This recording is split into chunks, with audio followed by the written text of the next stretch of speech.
கேள்வி பார்வையாளருக்கு வணக்கம். இந்த நேர்காணலில் நாம் சந்திக்க இருக்கும் சிறப்பு விருந்தினர் உச்சநீதிமன்ற வழக்கறிஞர் கேசவ். வணக்கம். வணக்கம் தோழர். வணக்கம். ஆனால் தெரியும், தமிழ்நாட்டினுடைய முன்னாள் முதலமைச்சர் அந்த ஸ்டாலின் அவர்கள் தேர்தலுக்கு பிறகு அவங்களுடைய பேரன் பட்டமளிப்பு விழாவுக்கு லண்டன் சென்றிருந்தாங்க. கிட்டத்தட்ட 15 நாட்களாக தமிழ்நாட்டு அரசியலில் கவனம் செலுத்தாமல் இருந்தாங்க. அறிக்கை வாயிலாக மட்டுமே பேசிக்கிருந்தாங்க. தற்போது தமிழ்நாடு வர இருக்கிறாங்க, வந்துட்டாங்க. திமுகவினர் உற்சாகமாக வரவேற்றுருக்காங்க. மீண்டும் தமிழ்நாடு அரசியல்கள் எப்படி இருக்க போகுது? தமிழ்நாடு முன்னாள் முதலமைச்சர் திமுக தலைவர் ஸ்டாலின் அவர்கள் லண்டன்லேருந்து இன்னைக்கு இரவு 8 மணிக்கு வர்றாரு தமிழ்நாட்டுக்கு. மிகப்பெரிய களப்பணி, மிகப்பெரிய ஒரு ரெஸ்பான்சிபிலிட்டி, ஒரு பெரிய பொறுப்பு, சமூக பொறுப்பு, அரசியல் பொறுப்பு அவர்கிட்ட இருக்குது. தமிழ்நாட்டுடைய ஒரு எதிர்கட்சியா இன்னைக்கு திமுக இருக்கு சட்டமன்றத்தில். திமுகவுக்கு மிகப்பெரிய ஒரு பொறுப்பு இருக்கு. இன்னைக்கு பாத்தீங்கன்னா தமிழ்நாடு ஒரு எப்படி சொல்றதுன்னா நிறைய சவால்களை சந்திச்சுட்டு இருக்கோம். இந்திய ஒன்றிய மத்திய பாஜக RSS அரசு, மோடி, அமித்ஷா, அதுக்கடுத்து பாத்தீங்கன்னா எவ்வளவு நெருக்கடிகள் கொடுக்குறாங்க தமிழ்நாட்டுக்கு நமக்கு நல்லா தெரியும். இப்படிப்பட்ட சூழல்ல இன்னைக்கு தாவேக அரசு எப்படி இயங்குதுன்றது நமக்கு தெரியும். 60 நாட்கள்ல எனக்கு தெரிஞ்சு இது ஒரு நல்ல அரசு அப்படின்னு நம்ம சொல்ல முடியாது. அதுக்கு ரொம்ப மோசமான அரசுன்னு சொல்ல முடியாது. ரெண்டையுமே நான் நேர்மையா தான் நான் என்னுடைய கருத்துக்களை பதிவு பண்றேன். ஆனா நான் எதிர்பார்க்கிறேன்னா, திமுக ஒரு சிறந்த எதிர்கட்சியா செயல்படணும். அதற்கு தமிழ்நாடு முன்னாள் முதலமைச்சர் ஸ்டாலின் அவர்கள் தமிழ்நாட்டில் முக்கியமான நடவடிக்கைகள் எடுக்கணும். திமுக கட்சியில் நிறைய ரிஃபார்ம்ஸ் கொண்டு வரணும்.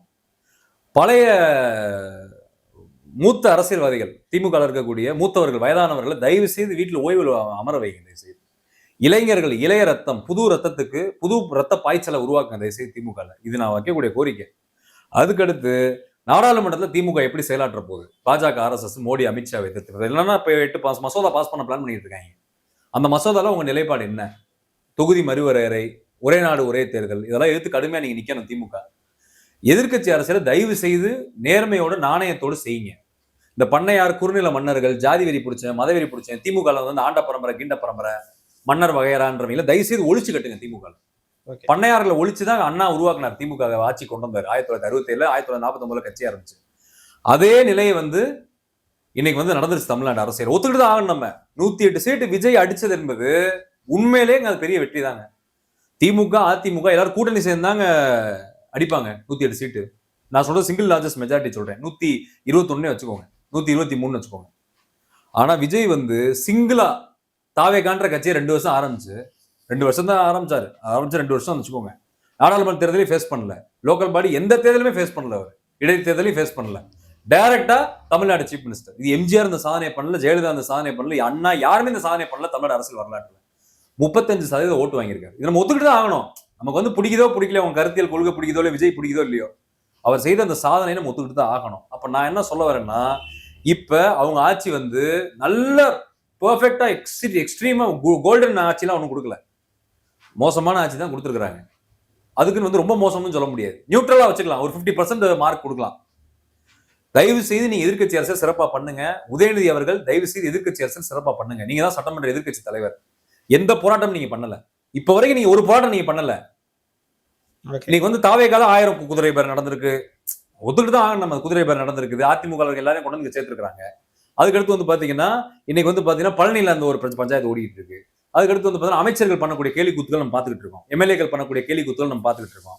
அடுத்து தாவேகால என்னென்ன சீர்கேடுகள் இருக்குது, என்னென்ன மாதிரி ஏரியால அவங்க ஃபெயில் ஆகுறாங்க, அதுக்கெல்லாம் நீங்க எதிர்த்து என்ன எதிர்வினை ஆற்றுறீங்க, என்ன போராட்டம் நீங்க பண்ணீங்க? இப்ப நான் என்ன சொல்றேன்னா, தயவு செய்து எதிர்கட்சி அரசியலை துரிதப்படுத்துங்க. அப்பதான் அவங்க பயந்து நல்லாட்சியை கொடுப்பாங்க. யாரு? தாவேகாவும் தமிழ்நாடு முதலமைச்சர் விஜயும். நீங்க எதிர்கட்சி அரசியல் சரியா பண்ணாதான் அவங்க நல்லாட்சி கொடுப்பாங்க. நீங்க எதிர்கட்சி சைலண்டா இருந்தீங்க, எந்த வேலையும் பார்க்காம இருந்தீங்கன்னா மக்களுக்கு உங்க மேல நம்பிக்கை போயிடும். தயவுசெய்து புரிஞ்சுக்கோங்க. இன்னொன்னு நான் சொல்றேன், உண்மையா நான் பேசுறேன். விஜய்க்கு ஒரு மாஸ் இருக்குங்க மக்கள்கிட்ட, ஒத்துக்கிட்டு தான் நம்ம ஆகணும். சினிமாவோட கவர்ச்சி மாஸ். நான் சொல்றது பெரிய புரட்சி, அப்படியே பெரிய மக்களின் நாயகன் அப்படி நான் சொல்ல வரல. விஜய்க்கு உண்மையிலே ஒரு சினிமா மாசு இருக்கு, இதை ஒத்துக்கிட்டு தான் ஆகணும் நம்ம. அதனாலதான் நம்ம வீழ்ந்து உட்காந்துருக்கோம். திமுகவும் அதிமுகவும் திராவிட அரசியலும் காங்கிரஸ், பாஜக எல்லாம் வீழ்ந்துட்டான். தேசிய கட்சி, மாநில கட்சி எல்லாம் வீழ்ந்து உட்காந்துருக்கீங்க.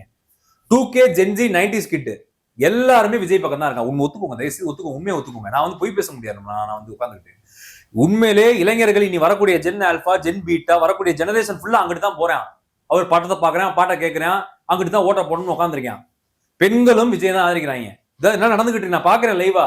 எல்லாம் விஜய் விஜய்னு தான் கிடக்காங்க. விஜய் அண்ணா தான் இருக்காங்க. தயவு செய்து இந்த திரை கவர்ச்சிக்கு முன்னாடி நம்ம கருத்தியல் தத்துவ புரட்சியை நம்ம செய்யணும். வேற வழியே கிடையாது. நமக்கு அதுதான் ஆப்ஷன். அம்பேத்கர், பெரியாரையும், மார்க்சியம் என்றும் வீழ்ந்து போகாது. அந்த தத்துவத்துக்கு என்னைக்குமே உயிர் இருக்கு. ஆனா இன்னைக்கு திரை கவர்ச்சி அந்த தத்துவத்துக்கு பிரச்சனையா வந்திருக்கு. அப்ப அதை ஒத்துக்கோங்க தயவு செய்தத. அப்ப அந்த திரை கவர்ச்சி என்ன பண்ணுது? விஜய் என்ன பண்றாரு? அவரும் அம்பேத்கர், பெரியார், மார்க்ஸ் தூக்குறாரு கையில. அப்ப அதையும் நீங்க பாயிண்ட் டு பி நோட்டடு. எல்லாத்தையும் தூக்கிட்டாருங்க அவரு. தயவு செய்து புரிஞ்சுக்கோங்க. அதுக்குன்னு நான் என்ன சொல்றேன்னா, நீங்க துரிதப்படுத்தணும். எதிர்கட்சி அரசியல இன்னும் உக்கிரமா பண்ணணும், ரொம்ப பயங்கரமா பண்ணணும், இறங்கி அடிக்கணும் களத்துல. அப்பதான் நம்ம நிக்க முடியும். இல்லைன்னா நம்ம அடிக்கிற சூறாவளியில நம்ம காணாம போயிருவோம். இதுதான் உண்மை. தயவுசெய்து ஒத்துக்கோங்க. இன்னொரு விஷயம், நீங்க அடித்த ரெண்டுமே திமுக, அதிமுக ரெண்டுமே ஊழல் பண்ணிருக்குது, இல்லைன்னு சொல்ல முடியாது. நம்ம ரெண்டு பேருமே நிறைய தவறுகள், பிழைகள் பண்ணிருக்கீங்க, கடந்த காலங்களில் பண்ணிருக்கீங்க. தயவு செய்து திருத்திக்கோங்க, மாத்திக்கோங்க. இல்லைன்னா முடிவுரை எழுதப்படும் உங்க அரசியல். இது ஒத்துக்கோங்க தயவு செய்து. இல்ல இருந்தாலும் இன்னைக்கு வந்திருக்காங்க, அரசியலுக்கான சூடு பிடிக்கும், இந்த பழைய திமுக பாப்பாங்கன்ற மாதிரி ஒரு கருத்து வருது. இல்ல அது திமுக அந்த மாதிரி ஆக்டிவ் ஆயிருவாங்க. தோழர், அண்ணா கால திமுக தான் இப்ப நமக்கு தேவை. அண்ணாவுடைய திமுக தான் எனக்கு தேவைப்படுது. அண்ணாவோட திமுக எப்படிப்பட்ட டீம்? அந்த மினிஸ்டர், எம்எல்ஏ, எம்பி எல்லாருமே ஸ்காலர், பெரிய அறிவாளிகள், பேச்சாளர்கள், கள வீரர்கள், செயல் வீரர்கள், சொல் வீரர்கள் மட்டும் கிடையாது, களப்பணியாளர்கள், போராளிகள், ஒவ்வொருத்தனும் அவ்வளவு பெரிய இன்டெலெக்சுவல் டீம் இது. அந்த மாதிரி டீம் இப்ப திமுக இருக்கா? சொல்லுங்க, நீங்க பதில் சொல்லுங்க. எத்தனை பேர் இருக்கீங்க திமுக? அந்த மாதிரி விரல விட்டு எண்ணிக்கலாம், 10 பேர் இருப்பீங்க. எத்தனை பேர் இருக்கிறீங்க? அப்ப தயவு செய்து கருத்தியல் தத்துவ போராட்டத்தை நம்ம முன்னெடுக்கணும். களப்பணி சிறப்பா நம்ம செய்யணும். ஜென்சி இளைஞர்கள், 2K கிட், 90 கிட் வரக்கூடிய இளைய சமுதாயத்தை நம்ம டார்கெட் பண்ணி அம்பேத்கர், பெரியாரை, மார்க்சியத்தை பரப்பணும். இதை நீங்க பண்ணல, அதான் பிரச்சனை. இந்து மதம் எவ்வளவு ஆபத்தானது, ஜாதி எவ்வளவு ஆபத்தானது, சாதி வெறி எவ்வளவு ஆபத்தானது, மதவெறி, இந்து மதவெறி எவ்வளவு ஆபத்தானது, RSS, பாஜக நம்ம எவ்வளவு பெரிய எதிரி, 3% பார்ப்பன கும்பல், பார்ப்பனிய கருத்தியல் நமக்கு எவ்வளவு பெரிய எதிரின்றது நீங்க கொண்டு போய் பரப்பல இளைஞர்கள், மாணவர்கள்ட்ட. அவன் அதான் அவங்க பக்கம் நிக்க மாட்டான். இன்னொன்னு சொல்றேன், தாவேகா ஒரு ஆபத்தான அரசியல் பண்ணுது, அதை மறந்துடாதீங்க. ஃபுல்லா reels, Twitter, WhatsApp, Instagram, LinkedIn, Facebook, இதெல்லாம் அவங்க வாழ்ந்துட்டு இருக்காங்க. தாவேகா ஓப்பனா நான் சொல்றேன், யூடியூப்ல தான் இருக்காங்க அவங்க. அதை வச்சே முடிச்சுட்டு போயிடறான். நீங்க ஒண்ணும் இல்ல, விஜயோடைய பிரச்சாரங்கள், அவரோட பேச்சுக்கள், தாவேகாவோட ரீல்ஸ் நீங்க எடுத்து பாருங்க, வியூஸ் பாருங்க. 1.3 மில்லியன் டெய்லி, மினிமம் 1.1 மில்லியன் தொட்டுருது. 10 மில்லியன், 25 மில்லியன், 50 மில்லியன், 100 மில்லியனே போதுங்க. அப்ப நீங்க பாத்துக்கோங்க நம்ம எந்த லெவல்ல இருக்கோம்னு பாத்துக்கோங்க. ஏன்னா நீங்க எல்லா இன்ஸ்டா தான் பாக்குறேன், சோசியல் மீடியா போன்ல தான் கிடைக்கும். அதுல நீங்க வீக்கா இருக்கீங்க, தயவுசெய்து புரிஞ்சுக்கோங்க. டிஎம்கே, ஐடிவிங்களா இன்னும் நீங்க பயங்கரமா ஒர்க் பண்ணணும். இப்ப என்னன்னா, ஸ்டாலின் அவர்களுக்கு மிகப்பெரிய ரெஸ்பான்சிபிலிட்டி இருக்கு. நீங்க கட்சியை சாதாரண சீர்திருத்தம் கிடையாது, 70 ஆண்டுகள்ல காணாத சீர்திருத்தம் நீங்க பண்ணாதான் களத்தை நீங்க நிக்க முடியும். இல்லைன்னா காணாம போயிருவீங்க. மறந்துடாதீங்க நான் சொல்றேன். இன்னொன்னு நான் சொல்றேன், தயவு செய்து தாவேகாவையோ விஜயோ நீங்க சாதாரணமா எடை போடாதீங்க. நம்ம அப்படிதான் எடை போட்டோம் எலெக்ஷன் டைம்ல. திமுக, மதசார்பற்ற ஜனநாயக கூட்டணி, இந்தியா கூட்டணி என்ன பண்ணோம்? தாவேகாவை எவனுமே விமர்சனம் பண்ணல, விஜய் யாருமே விமர்சனம் பண்ணல. எல்லாரும் உட்காந்து யார் அடிச்சுக்கிட்டு இருந்தோம்? எடப்பாடி, அதிமுக, பிஜேபி அடிச்சுக்கிட்டு இருந்தோம். கடைசியில இப்ப யார் ஊத்தி மூண்டது நம்ம எல்லாரையும்? தாவேகாவும் விஜயும் தான். அது மாயா பிம்பங்க, திரை கவர்ச்சின்னு வச்சுக்கோங்க. அதுதான் இங்க ஒர்க் அவுட் ஆகுது களத்துல. மக்கள் அதாங்க விரும்புறேன். நான் என்ன பண்ணி சொல்றது, என்ன சொல்றதே தெரியல எனக்கு. தமிழ்நாட்டு மக்கள் அப்படிதாங்க இருக்கான். மத்த ஸ்டேட் மக்களோட தயவுசெய்து தமிழ்நாட்டுக்காரனை கம்பேர் பண்ணாதீங்க. இவன் சினிமாக்காரனே சிஎம் ஆக ரெடியா இருக்கான். இப்ப தயவுசெய்து நாளைக்கு தனுஷ் அவரை சிஎம் ஆக்குவாங்க. நீங்க தயவுசெய்து புரிஞ்சுக்கோங்க. நீங்க தனுஷ் வேற கட்சி தொடங்கி இருக்காரு. நீங்க தனுஷே வந்தா கூட அவரை கொண்டு எதிர்க்கட்சி தலைவர் ஆக்கிடுவாங்க. விஜய் சிஎம் ஆக்குவாங்க, அவர் எதிர்க்கட்சி தலைவர் ஆக்குவாங்க. விஜய்க்கு அடுத்து தனுஷ் சிஎம் ஆயிடுவாரு, அடுத்து சிவகார்த்திகேயன் எதிர்க்கட்சி தலைவர் ஆயிடுவாரு. இப்படிதான் நடக்கும் தமிழ்நாட்டுல. இவங்க லெவல் அப்படிதான் இருக்கு தமிழ்நாட்டு மக்கள் லெவல். இப்ப சினிமாவும் தமிழ்நாடு அரசியலும் ஒரு பின்னி பிணைந்ததா இருக்குது.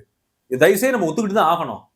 இதை நீங்க இந்த புரிதல் இல்லாம நீங்க அணுகுனீங்கன்னா நமக்கு ரொம்ப கஷ்டம், பெரிய டிசாஸ்டர் நம்ம சந்திப்போம். எம்ஜிஆர் மாதிரி இன்னைக்கு விஜய் இருக்கிறாரு, ஒத்துக்கிட்டு தான் ஆகணும். நம்ம மக்கள்கிட்ட சொல்றேன், நான் அவர் நல்லாட்சி கொடுத்தாருன்றது செகண்டரி. மக்கள்கிட்ட அப்படிதான் இருக்கு. எம்ஜிஆர் மாதிரி தான் விஜய் அவன் பாக்குறான். அவன் என்ன சொல்றான், மக்கள் என்ன சொல்றான்? 20 ஆண்டுகள் விஜய் தான் சிஎம்ன்றான் சொல்றாங்க. சொல்றான் விஜய் உயிருள்ளவரை அவர் தாங்க சிஎம், ஒன்றும் பண்ண முடியாதுங்க, அவர் வந்துகிட்டே இருப்பாருங்க. அப்ப இதை நம்ம என்ன பண்றது சொல்லுங்க நீங்க? இப்ப மக்கள் இப்படிதான் இருக்கேன், தயவுசெய்து இதை புரிஞ்சுக்கோங்க. இதை நீங்க சரியா அணுகலைன்னா எல்லாருமே காணாம போயிருவீங்க. திமுக, அதிமுக, பாஜக, RSS, அதுக்கடுத்து நம்ம காங்கிரஸ் எல்லாருமே காணாம போயிருவீங்க. அரசியல் எதிர்காலமே உங்க யாருக்குமே கிடையாது. தயவுசெய்து புரிஞ்சுக்கோங்க. நான் உண்மையை உடச்சு பேசுறேன். இதே நீங்க புரிஞ்சுக்கலன்னா அதோட விளைவை நீங்க சந்திப்பீங்க. ஓகே தோழர், பொறுத்து வந்து பார்ப்பேன். நன்றி. நன்றி தோழர்.